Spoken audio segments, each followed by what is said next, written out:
Buy cheap and safe NBA 2K22 MT at NBA2King.com. You can use code Excapar, that's EXCAPAR, for 5% off your entire purchase.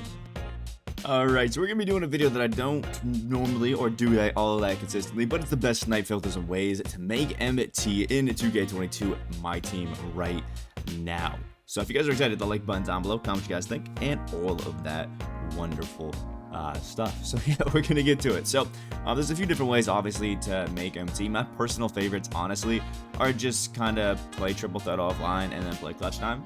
I mean, that's really it. Because clutch time has the wheel spin, which gives you nice stuff, and now triple threat has the lowest as 500 MT and 1250 is your other one. So if I am going to strictly grind something, it's probably going to be some of these, although I am pretty behind on my Willis Reed grind, I guess, because I just kind of do my thing and then keep going. But clutch time is also pretty fun. All around, it's actually pretty, I don't know, just enjoyable to do a lot of these. But usually the best way to make MT is use the market to your advantage and use the auction house to your advantage, because cards kind of fluctuate in price quite a damn bit, to say it the least, because obviously when all these cards are dropping, for example, Yao Ming, Larry Bird, and guys like that, Yao was consistently going over 1 million MT, Ben Simmons also going consistently over 1 million MT, and now you can see they're both around, 600, 500k, which is a lot better of a price for guys of their caliber. So essentially what you can do is plan around when you're going to sell and when you're going to buy cards. For example, Wednesday night, Thursday morning are usually the best times to go ahead and sell cards that you have, because they're going to keep some value right before cards get announced on Thursday and right before Friday's new content drops. Best time to buy cards, usually Friday when it's not the content. For example, a good time to pick up a Yao Ming, a Larry Bird, a Ben Simmons is when the new packs drop on Fridays. You can head over here. People aren't going to be bidding on these ones as consistently, so you can go ahead and try to get a little cheaper snipes. That's a way to use the the auction house to your advantage. Like for example, you could see some Larry Birds going for below 100k tomorrow when those new packs drop. People are focusing on those, which is always pretty fun. So the best snipe filters usually are going to revolve around the most recent packs, which for the current time is going to be the new takeoff packs. So just to show you guys, there's a few dark matters that are going to be pretty cheap on takeoff, even though the auction house sometimes be a little glitch like that. You can see Dr. J, Draymond Green, we got Derrick Rose, Glenn Rice, a lot of really good cards that are going to be out here. And usually I'm going to take off, picking up whatever the cheapest, dark matter or cheapest card in the takeoff packs in general is, and trying to snipe a few of those is usually a pretty good way to make MT. I would assume that most of these guys are around 80k or below, and just kind of finding where that is, and then essentially just sniping for it, because people occasionally they'll rip open the packs and then just chuck up some of these cards. Apparently, I'm trying to find the exact lowest amount of NT because it does vary, day to day. But find out whatever one of these is cheapest and then just snipe for them. Apparently, it's 80k. It's kind of like the cutoff mark for it, around there. And essentially, you're just gonna keep doing this. I'm essentially resetting the auction house and looking for a snipe as I'm looking for these.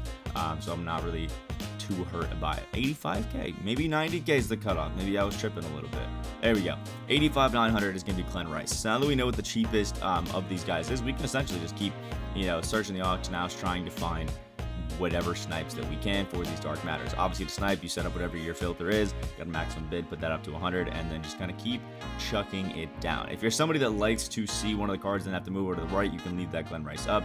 I personally would try to drop this down here roughly to where I'm going to be making a profit on these. I would rather not see the Glenn Rices that pop out for like 80k that I'm going to lose MT selling because of the tax. I'm going to generally do things like this. But this is obviously for people with higher amounts of MT, so you can kind of move this down to Diamond, Pink Diamond, Galaxy Opal, and try to snipe some of those, because there are some pretty good Pink Diamonds, especially. I think this can be a pretty lucrative filter for most people. With Luka, with Trey, stuff like that, you move these down. And essentially, whatever the most recent packs are, that's where you're going to want to be sniping, because the cards are going to more consistently be popping up on a lot of these snipe filters. And since takeoff packs dropped 2 days ago, they're more consistently going to be popping up, and you're going to be looking to snag, Draymond Green and probably this Julius Erving, just because they go for, I think, the most MT out of most of them. Actually, Derrick Rose is more expensive than I thought it was. So basically, you just don't want to snag Glenn Rice, because just a little bit cheaper. Another card to really snipe right now, Jermaine O'Neal. You can probably try to find some of these for a little bit cheaper and sell him for a massive amount of profit if you can find some of them, because he goes for a lot of MT.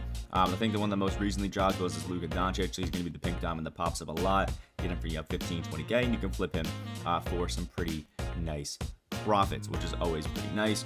And then just make sure, again, you sell them before like Tuesday, before the new packs drop. Sometime over the weekend can always be a good time to do it. Or you can hold some cards over a longer period of time, like you can hold a Thon Maker, and as he becomes more and more rare, his price actually ticks up and up. So that can also be a pretty nice way to make some MT off some of those.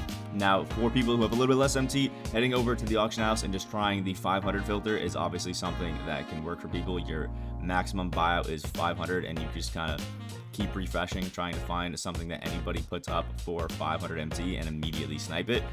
That's obviously a pretty lucrative way to make yourself some MT. Problem is, this filter is going to be one of the most, I guess, competitive filters that we have every single year in 2K, because everybody has low amounts of MT, so everybody tries to start off by picking up a few things for 500, selling them for 750, selling them for 1,000, and slowly making their MT. So what I personally like to do actually is head over to Consumables, and I like to just kind of snipe, quote-unquote, for badges, and specifically go through specific badges that I know are going to be going for a lot of MT. Sometimes I'll just start it off on the cheapest ones, and I'll take a little scroll through to see if there's any badges that I personally want to add because I don't have them in my collection. Just like this, first thing in the morning, you go through, you scroll through, you check, see if there's any badges that people have kind of neglected, they're not looking at, they maybe don't want. Anything that's gold usually doesn't have as much value. Usually the bronze badges hold a little bit more value. As you can see, there's no bronzes up for 350 apparently. So, just take a scroll through, see what you like. Like Menace is a badge that I like, just doesn't really go for a lot, and just pick up some of them.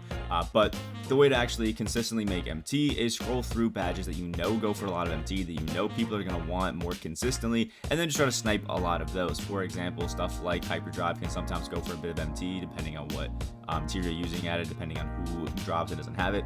Rim Protector is a badge that is consistently always going for a good amount of MT. So if you can find a few cheap Rim Protector badges while you're scrolling through here, you can actually keep them until new packs drop, because usually a lot of shooting guards drop with a good block rating but then don't have the Rim Protector badge, and you can basically just flip this.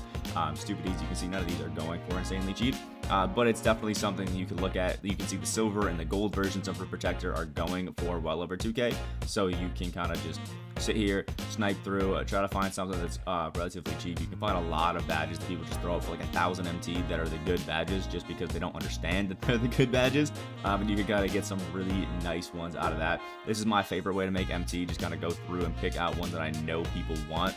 Clamps used to be a badge that had a lot of MT tied to it, but now not so much. Intimidator, again, it used to be a badge that had a lot of value to it, now it really doesn't. Same thing with Interceptor, because everybody's kind of getting them now. But there are a few badges that people still aren't getting as consistently, and it makes people want them a little bit more. I'm trying to find them on here. Chef and Giants, Chef and Limitless Spot Up are two of them, but the main ones, Quick for Sev used to be one of them, are stuff like Deadeye, Sniper. There's still some cards who don't get those, and whenever that happens, obviously those tick up in price quite greatly, which is always nice.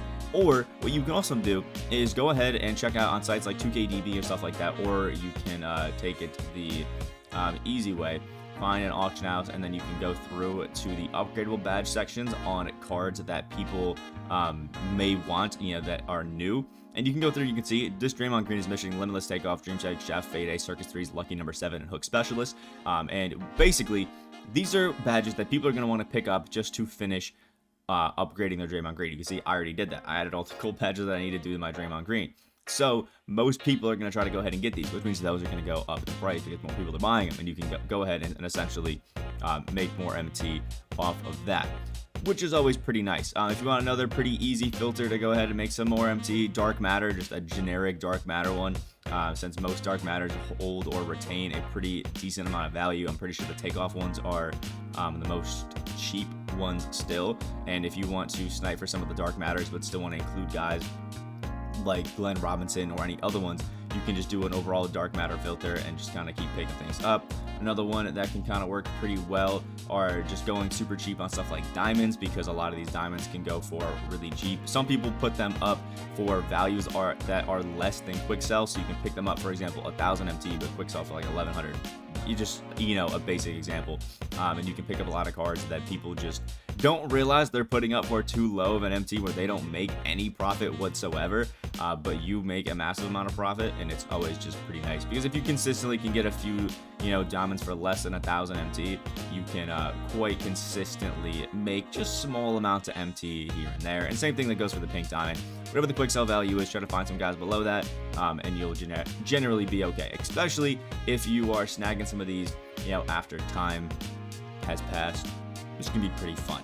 Another quick way that you can make MT, head over to the reward section, head over to the token market, and you can pick up some of these packs down here that will really help people out. The historic quartz sometimes can give you some MT. The bronze, silver, and gold badges can definitely help. I would recommend going more with silver and bronze badges, just because golds really don't have too much value anymore.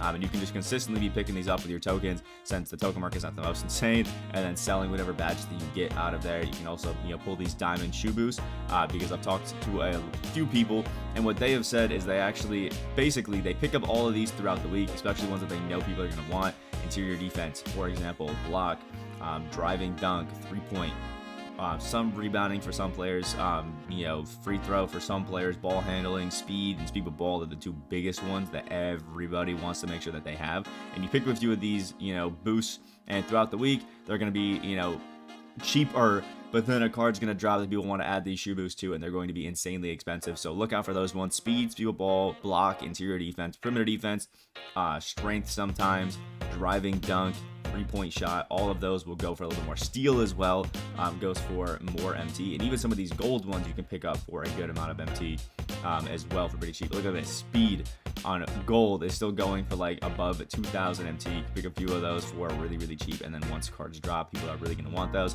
There's another really good way to make MT. Obviously, a lot of people love sniping for the big cards and the big dark matters, but I've found that the more consistent ways to get MT whenever I try to do it is stick to these badges sniping, the shoe boost sniping, contract sniping, like picking up a lot of diamond contracts, the day or two before people are going to want to pick them up for their cards, and then selling them once the actual days drop. And always keep an eye out for events. We recently had the NBA Decades event. I sadly don't have any of the packs, but you were able to get a bunch of guys like these Diamond Halgreers, Galaxy Opal Stephs, who I was able to get 3 Opal Stephs. You can see a lot of Halgreers, and you can essentially just sell all of those guys for massive amounts of MT, and just slowly work your way up, which I've always kind of liked. I think they gave us the NBA 75 version of Steph, which is kind of cool. You can see I have one right here, and you can just sell all these guys. Like if you consistently make 15-20k off a lot of these Steph Currys that you can pick up and sell, is always pretty nice. And they've been doing some of those more consistently, so check out some of those events and always try to grind those whenever you can, and open up those dynamic ratings of league packs, because some of those cards can go for a little bit, 5-6 KMT, and it can always help a little bit. So those are my personal recommendations. Pick cards up, save them for a little bit, and then sell and work those badge and shoe boost marketplaces, because they're a lot more lucrative than you may think. Hope this video did help you guys out, and if it did, please leave a like button down below, comment what you guys think, and subscribe if you guys are new, as well as let me know what you think tomorrow's Friday content is going to be, because I have a feeling it might be a little bit spicy. We'll have to see though. Hope you guys have a great day, and I will see you in the next video.